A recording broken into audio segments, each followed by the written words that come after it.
अनन्य रत्नों में से एक थे और दधीची ऋषि मिसल उन्होंने अपनी हड्डी हड्डी इस यज्ञ में स्वाहा की थी।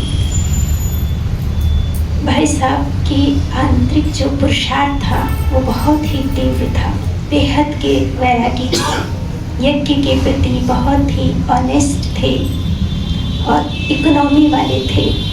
उनके जो ब्राह्मण भाई आनंद भाई जी अपने अनुभव में बताते हैं कि रात को 1 बजे जब बाबा के रूम में योग करने के लिए जाते थे तो अंधेरा होता था तो मैं लाइट जला देता था। तो कहते थे नहीं लाइट नहीं जलाना।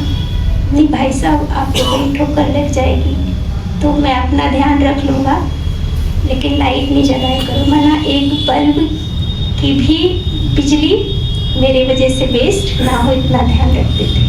इतने ऑनेस्ट ईमानदार यज्ञ के प्रति कि उनके पास जो भी सेवाएं जहाँ जहाँ के लिए आती थी वहाँ वहाँ के लिए ही वो अलग रखते थे। ये दादी फलानी दादी के लिए है, ये हॉस्पिटल के लिए है, ये फलानी जगह की सेवा है, वो उसी ही डिपार्टमेंट में उनको ही वो सपोर्ट करते थे।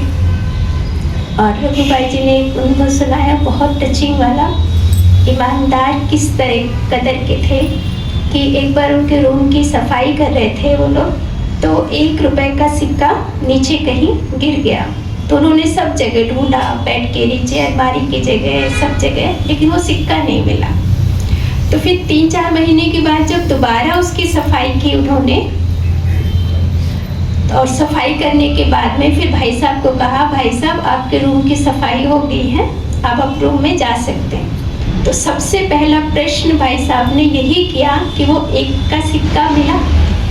तो मतलब 1 रुपए की भी कितनी वैल्यू थी कि बाबा के घर का है। इस तरह का उनका मतलब कितनी यज्ञ के प्रति कितना स्वभाव स्ट्रॉन्ग था, ईमानदारी का। और रमणीकता की तो खैर बात ही निराली थी उनकी रमणीकता की एक और बात लास्ट की बता दें कि आईसीयू में भी जो बहन ने बताया, अमृतश्री बहन ने, कि लगता ही नहीं था कि वो पेशेंट है। और वहाँ भी अंत समय भी उनकी रमणीकता रही, जो भी उनके साथ में सेवाधारी थे भाई बहने उनको बहुत हल्का कर देते थे, खुद भी हल्के रखते थे अपने आप को और उनको भी हल्का कर देते थे। तो एक बार की बात कि अचानक से जीभ उनके दांत के नीचे आ गई होगी और उसमें ब्लड आ गया था, तो पूरा मुंह में ब्लड था। तो जब देखा एक भाई ने तो एकदम से वो परेशान हो गए कि भाई साहब के मुंह में तो इतना ब्लड आया हुआ। आपस में एक दूसरे से बात करने लगे कि ये क्या ध्यान नहीं रखा। भाई साहब ने जब देखा ये भारी हो रहे हैं तो उनको भाई साहब ने हंसते हुए कहा आप लोग परेशान क्यों हो रहे हो, मैंने पान खाया था ना इसलिए मेरा मुंह लाल है। तो इस तरह ऐसे एकदम से उनको हल्का कर देते थे। जब दादियाँ भी अव्यक्त हुए, दादाएँ भी अव्यक्त हुए तो फिर बाबा ने ये भी कहना शुरू किया कि फॉलो ब्रदर सिस्टर। तो ये सब अव्यक्त स्थिति को प्राप्त हुए हैं और सच्ची श्रद्धांजलि यही है कि इनके पद चिन्हों पे चल के हमें भी उस स्टेज को प्राप्त करना है। तो भाई साहब भले शरीर से हमारे बीच में नहीं है लेकिन उनकी यादें पूरा संगम युग हमारे साथ है। ओम शांति। भाई साहब के साथ जो भी मौका मिला, सेवा मिली, उसमें बाबा निमित्त तो बने और साथ में संध्या दीदी और बड़े दीदी निमित्त बने। और उसके लिए मैं बहुत लक्की रही जो बाबा मतलब मेरा ज्ञान की भी सेवा हुई और साथ साथ जो लौकिक पढ़ाई करी उसकी भी सेवा हुई। तो दोनों का सफलता महसूस हुई जब भाई साहब के साथ सेवा करने का मौका मिला। और भाई साहब को स्पेशली सेवा उसी की चाहिए थी जो मेरा डिपार्टमेंट था, तो इसलिए मेरे को बहुत मतलब भाग्यशाली मानती हूँ। एनेस्थीसिया क्रिटिकल केयर का जो भाई साहब का मतलब पूरा सेटअप किया गया था, आईसीयू सेटअप ओआरसी में, तो उसमें उसी डॉक्टर की रिक्वायरमेंट थी।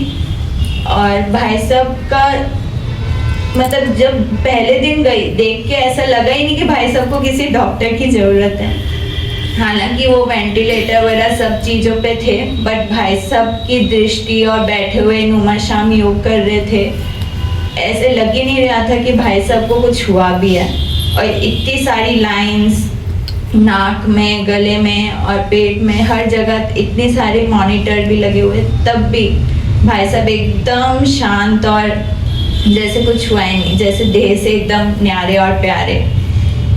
फिर भाई साहब के साथ बहुत सारे उनके अनुभव सुनने को मिले, और भाई साहब की जो मतलब इतने स्वास्थ्य के इतने रोग होते हुए भी भाई साहब की दिनचर्या एकदम नियम, बाबा के जैसे नियम प्रमाण अनुसार अमृत वेला के बाद क्लास सुनना कानों में लगा के, दोनों ORC की भी फिर मधुबन वाली, दोनों क्लास डेली सुनते थे भाई साहब। कभी कभी जब बैठते थे तो मुरली पढ़ते भी थे, बट भाई साहब सुनते 2 बार तो ज़रूरी थे, और शाम को नुमा शाम योग, और इतनी पावरफुल वाइब्रेशन, पूरे हैप्पी होम की इतनी पावरफुल वाइब्रेशन हो जाती थी कि सब अपने आप मतलब कुछ ऐसा लगता ही नहीं था कि भाई साहब का कुछ स्पेशल चल रहा हो, सब जैसे चलता नॉर्मल वैसे चल रहा होता था।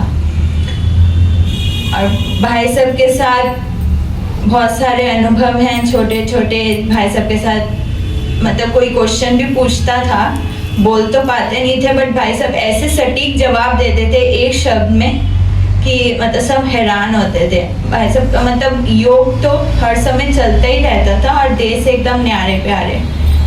बीच में भाई साहब को बेड सोर हुआ, एंकल पे बेड सोर हो गए थे, तो डॉक्टर आए थे, प्लास्टिक सर्जन, वो भी देख रहे, उसे सफाई भी कर रहे थे, लेकिन भाई साहब के चेहरे पे कोई शिकन नहीं आती थी।